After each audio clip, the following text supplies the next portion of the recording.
Mnogo pozitivnih priča, mnogo lijepih događaja oko nas i nastavljamo jednom... Nismo pomenuli ovog Međeda Nesretnog.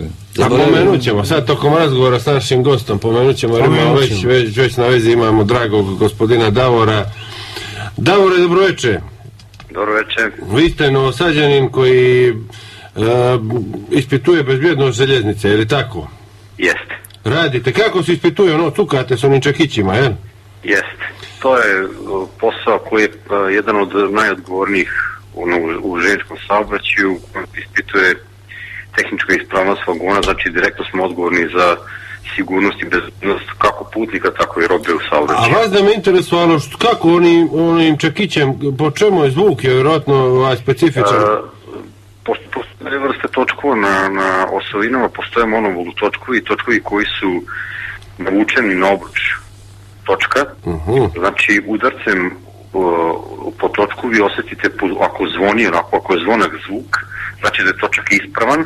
Ako se osjeti neki tup zvuk, znači da je točak možda napukao, da se taj neki sigurnosni prsten sa unutrašnje strane zaokrenuo i da postoji mogućnost da taj točak otpadne. Da, znači vi morate da imate istančan sluh, što bi se rekli. Pa znate šta, mi svake 2 godine imamo provere čekiće.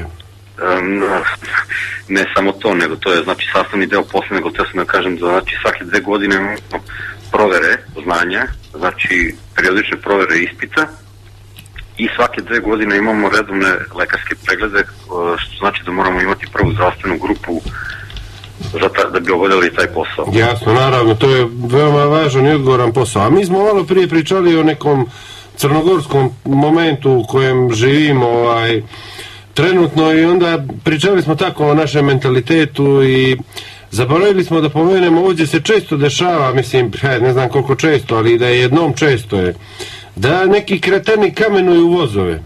Ima li toga po Srbiji da čovjek iz čista mira, ono kad voz prolazi kroz neko mjesto, da uzmu krš i da gađaju voz, putnici? Kao igračke neke. Kao igra neka i kao tako. Ima li toga kod vas?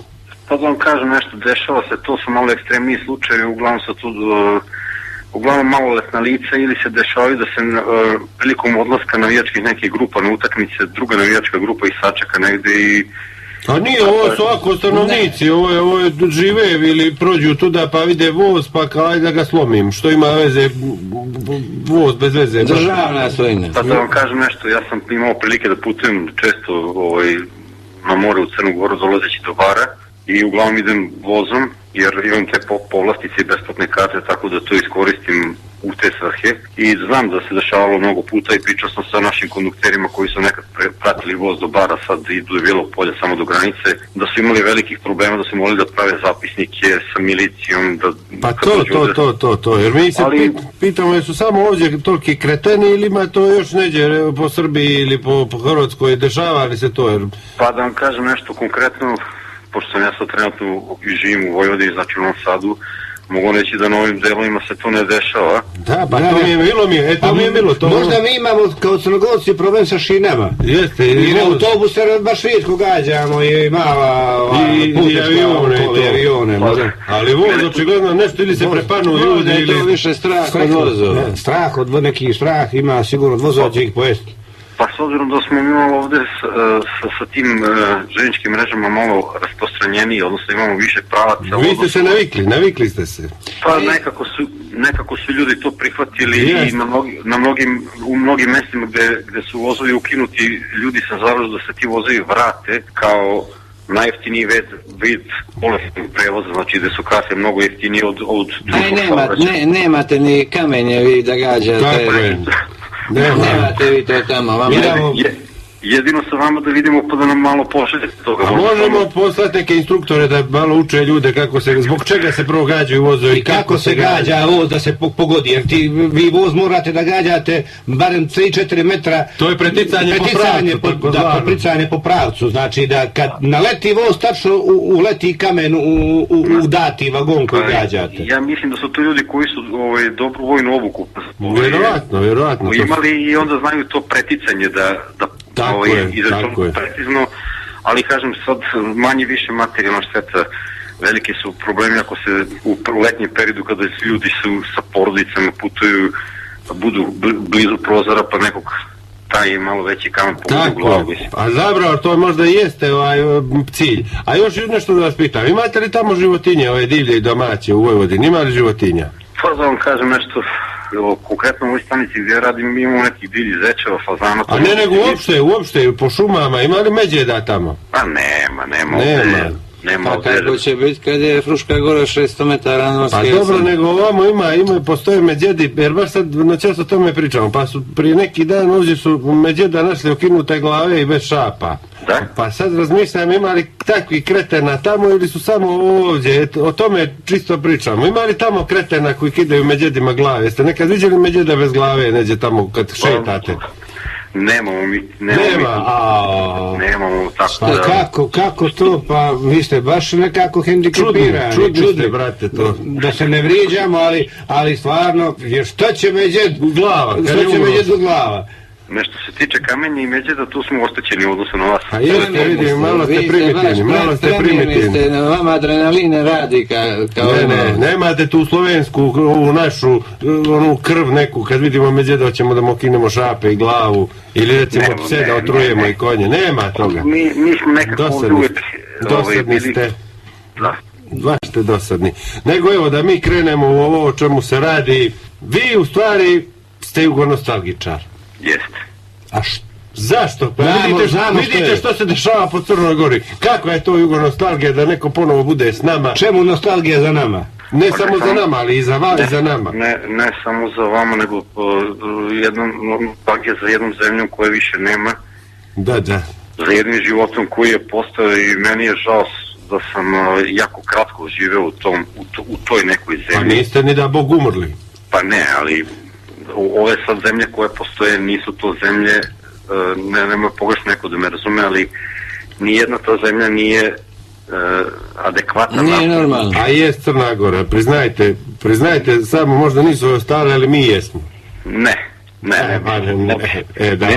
Nemojte mi zameriti, ali ne bi se složio sa vama. Nemojmo tako. Da ste noćas bili recimo u Crnoj Gori toliko razdraganih, veselih lica, dobre atmosfere, nego ajde. Nema veze, nastavite, izvinite. Tako da je neko koji u stvari ostao bez svoje zemlje i ja ne mogu da se priviknem i da se naviknem i da se pomirim sa tom sudbinom da te zemlje više nema. Hoćeš.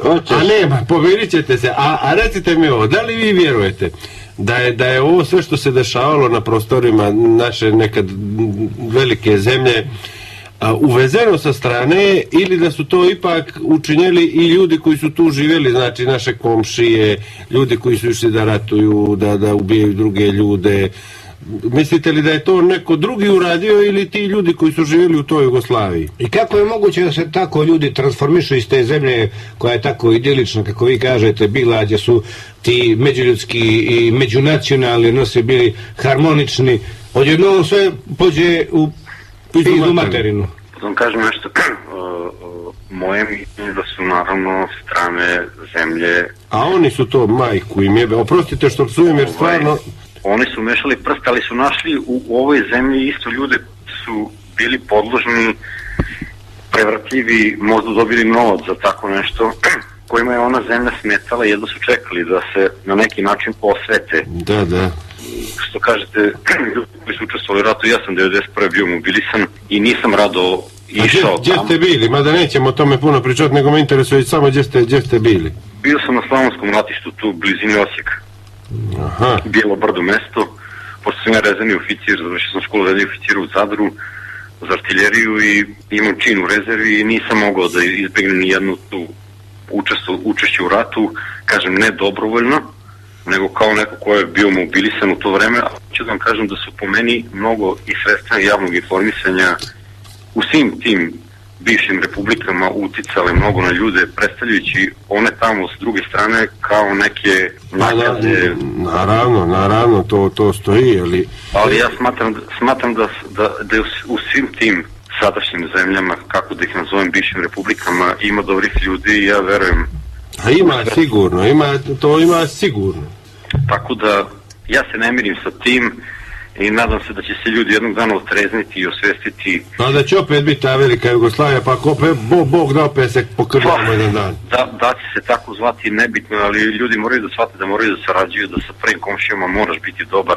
Taj rat nikom ništa nije dobro doneo, nijedna zemlja nije dobila ništa ako je izgubila jedan ljudski život. Pa evo, pa mislim da se u tom smislu ne ostvario određeni napredak na prostoru bivše Jugoslavije, da svi pomalo shvatamo su ludnost toga rata koji se dešavao i Bosanci, i Crnogorci, i Hrvati. Jeste, ja mislim da više niko ne bi ratovao. Nema šanse, jer baš vidite da nema tenzija, nema nikakvih tenzija, ljudi su svjesni toga, jel da? Pa, ali trebalo nam je dosta vremena da to shvatimo. Trebalo, ali evo sad... A možda još 5-6 godina i to će taman biti ono da se polako opet sjedinjujemo. Ja kažem samo ako daj Bože da mi koji smo neke srednje generacije doživimo to. Nema šanse, ne bih da vas demorališem, ali nema šanse, ovdje sreće nema. Ponovo će Jugoslavija može biti 2080. godine kad Europska unija se raspane. Jedino Tito nesrećni da se ponovo nekako vaskrsne bez noge. Znate kako, najopasniji su ljudi koji ja zovem suncokrete, znači do juče kleo se u nešto, verovao u nešto. To je onaj bokser. Ne, kažem, ljude koji se okreću, kako koja partija sa to, ja nisam, znači... A je li ovaj Tomo Nikolić u Srbiji, on je sad predsjednik, je li? Jeste. Samo sam to htio da upišem ovdje, jer... Recite mi ovo, koliko ste vi živjeli u bivšoj Jugoslaviji? Koliko sam živeo? Da. A koliko je mogao? Ja sam 1966. rođen, 1991. se raspala zemlja, znači imao sam nekih 25 godina kad sam mobilisan, tako da... Sjećate se Tita onda? A nema ništa od toga, sigurno bude, ja bi ti rekao, pošto dosta tih stvari spoljnu politiku poznajem odlično. Spoljnu politiku, je. Tako da sigurno nema ništa od toga, ako možeš izdrži, ako ne... A koliko ste bili na ratištu? Pa ja sam 78 dana bio tad i bio sam, kad je bilo NATO bombardovanje, isto otprilike tako 70-80 dana. Nema ništa gore od rata, ja mislim. Pa znate šta, za nekog ko nije navikao... A teško se na to naviknuti. I to su velike trumeče vrati koje normalno imamo u glavi. Ne može to da prihvati, ja to nisam prihvatio. Dugo sam se, kad sam se vratio sa ratišta, imao pitanje zašto sve to, kome sve to trebalo. One silne kolone ljudi koji su napuštali svoje kuće, majke koje su zavijene u crno, mislim, to je strašno bilo gledati na televiziji, a ne, znate kako, dok nisam bio mobilisan, se to dešava negde tamo, ko zna gde. Tu, 200 km odavde. 200-300 km. Tu, i što je najgore, bio sam direktni akter svega toga i to mi je nešto najstrašnije što sam mogao da doživim u životu, da do juče s ljudima s kojima sam bio u vojsci, malte ne okrenemo pušku jedan na drugo i juče smo delili zadnji dim cigarete. Tako je, tako. Da si dobar čovjek i to je tako, ajde, nemoj da kloneš duhom. Nema. Ja verujem još uvijek u ono da će to nešto dobro u ljudima isplivati kad sad, da će ljudi shvatiti. A to teško. Neće ljudi shvatiti, ljudi ima dobrih ljudi, ali su uglavnom ljudi bravi. Znate šta je sad najsmešnije u svemu tome što kad me neko oslovljava sa gospodine, bilo gdje na javnom mjestu, u banci, bilo vam, imam ucak, sad malo ću biti možda prosto, ali imam ucak da me neko zajebava. Pa i zajebava se sa nama, sa svima nama se to ljudi zajebavaju. I znate kako, ja dok sam bio drug, po znacima navoda, jer mogu sam i da idem na letovanje i da priuštim sebi mnoge, a verujem i mnogi od vas, svoje kuće, svoj posao. Ima, ja sam mislim na ti, pošto čini mi se da se dobro poznajemo iz ovoga razgovora, jesi se ženio, šta radiš? Nisam se čuo. Si li se ženio, ima li što novo i tako? A ne, to je tek posebna priča.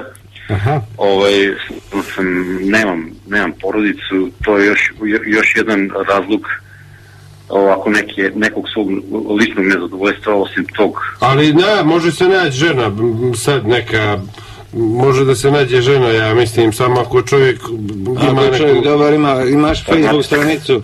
znate kako, ja bi bio najsretniji kada bi se pojavila tako neka žena koja bi želela nekog normalnog čovjeka pored sebe, nekog ko ne pije, ko radi, ko želi porodicu, ali i ovo su neka vremena luda gde mnoge traže ne znam šta sve, traže princa na belom konju.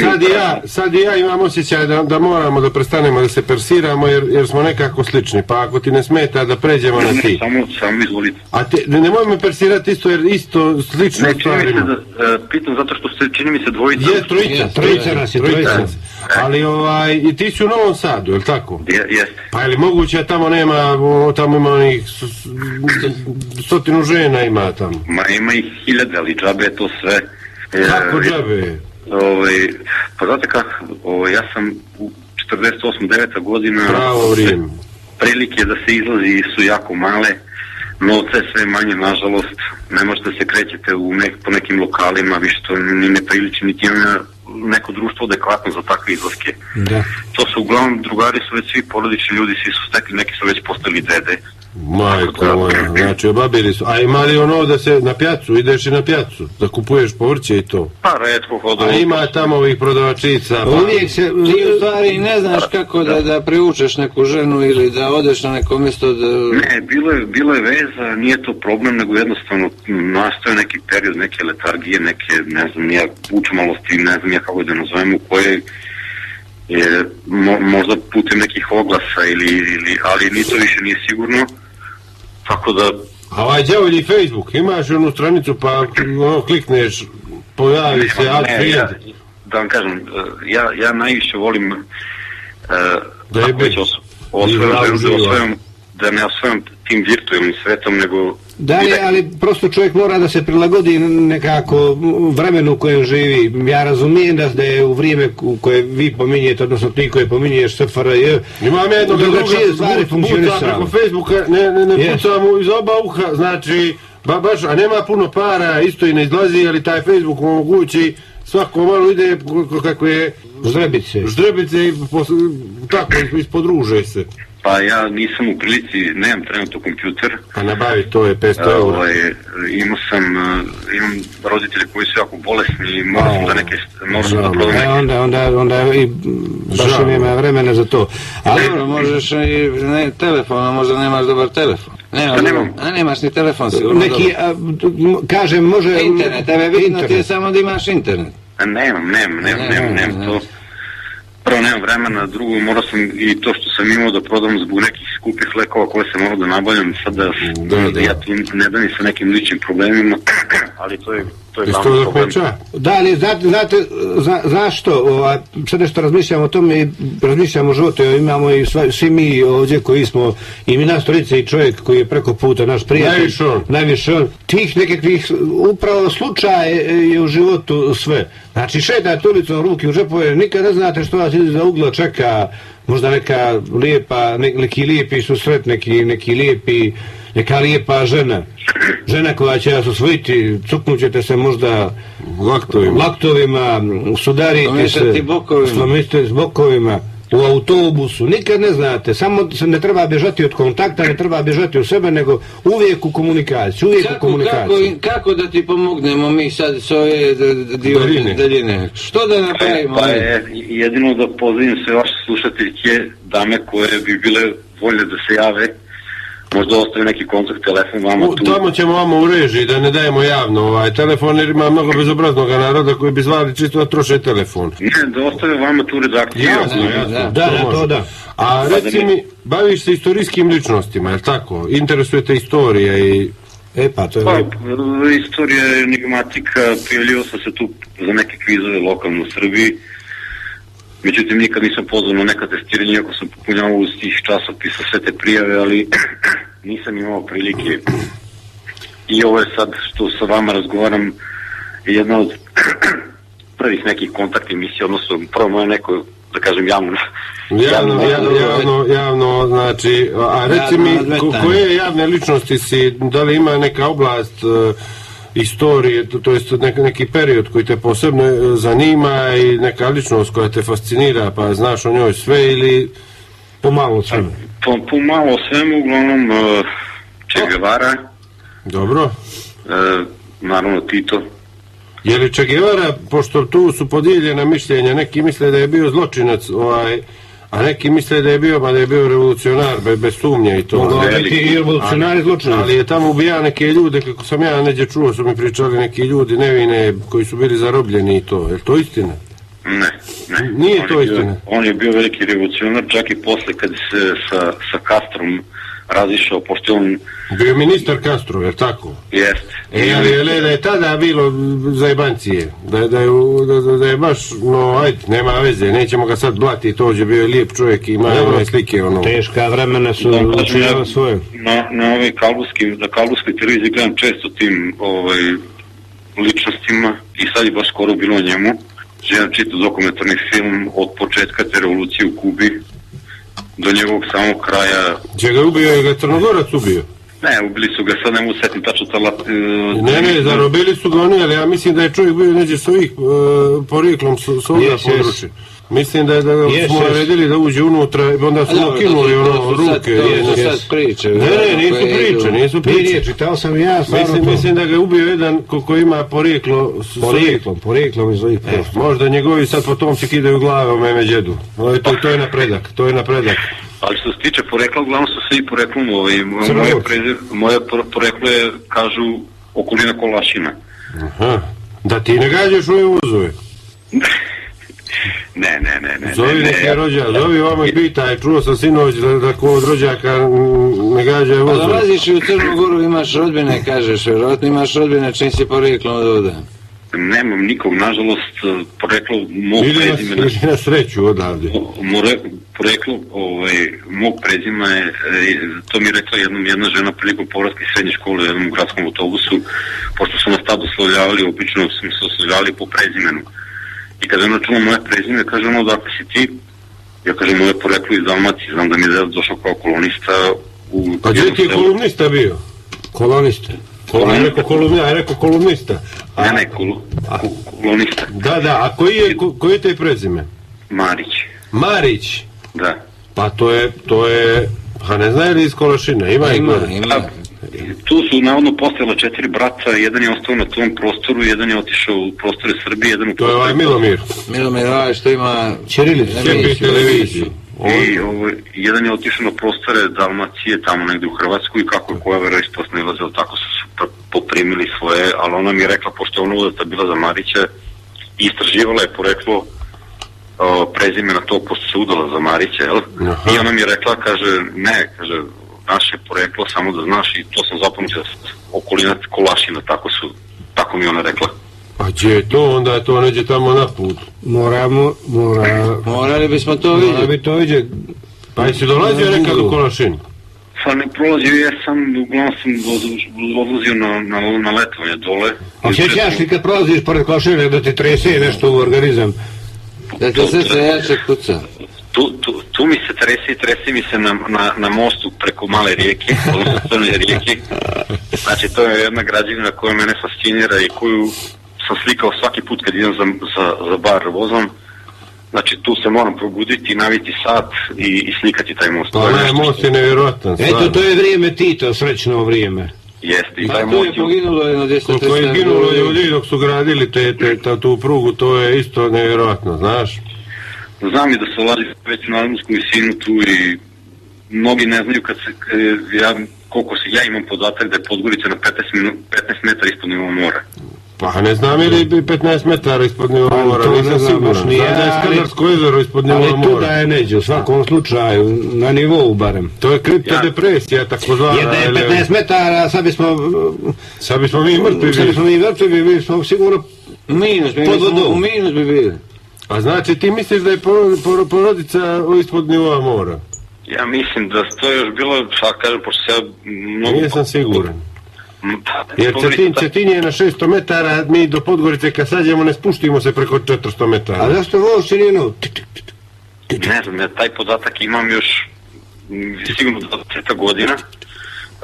Bio je kviz Zagrebačka kviskoteka i postavili su pitanje...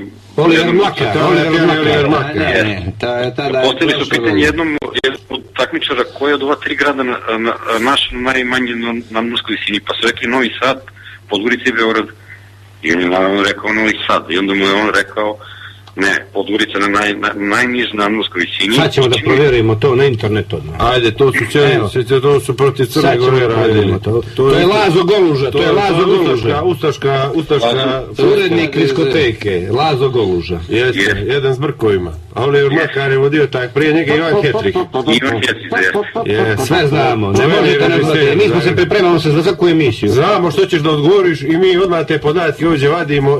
A reci mi, još za jednu stvar možda treba pitati, zašto u vozu je uvijek ili da si izgorio od vrućine ili je pomet? Imaš i tu informaciju, ili ga nalože, znači da se ne može ostati, ili se pominjećem. Davno je to bilo, ali sjećam se. Mislite zašto su vozovi pregrijani? Ili pregrijani, ili nikakvog grijanja nema. Pa zato što ti, od tih vandala koji silni putuju vozom, unište sve u vagonima, pa čak i te regulatore za grejanje. Tako da ili ćeš imati grenje i prokuvat ćeš ili ga neš imati uopšte. Tako, a reci mi još jednu stvar, ja sam se vozio... Po Wikipediji nadmorska visina Podgorica 44,5 metra. Tako je, pa viš, a more je na 100 metara, 44,5 metra, znači more ako je more na 60 metara, ta razlika 15 metara. Što se vidiš, nije Skadarsko jezero je možda, nisam siguran ni to, ali mislim da je tamo. A reci mi ovo, ona kočnica uvoz, radi li ono sam vas da htio da povučem, no sam se bojao da će me stući. Obavezno. Radi, je? Svaki taj vagon prilikom završetka vožnje, odnosno na nekim kontrolnim pregledima koji se vrše mesečno, se one proveravaju. I u kulik ljudi tako iz Zebancije, da tako kaže. Pa ja sam imao prilike da se vraćam iz bara i kad krenem od Podgorice prema Kolašinu, gore prema Bijelom polju, da tu ljudi vuku, što ja kažem, kod svake kuće, kome što odgovara, tu povuče kočicu, voz stane, on izađe i...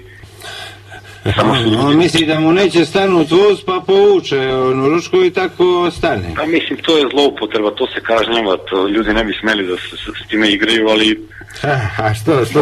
Skadarsko, nego vas prekidam, Skadarsko jezero nadmorska visina 5 metara. A nije ono ispod? Ne. A onda je mrtvo more. Onda je mrtvo more.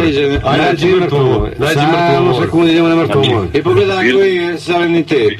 Bilo je tačno da je ipak i Podgorica najniža od... A jes, ali nije ova depresija ili kripto, kako zove to, jest.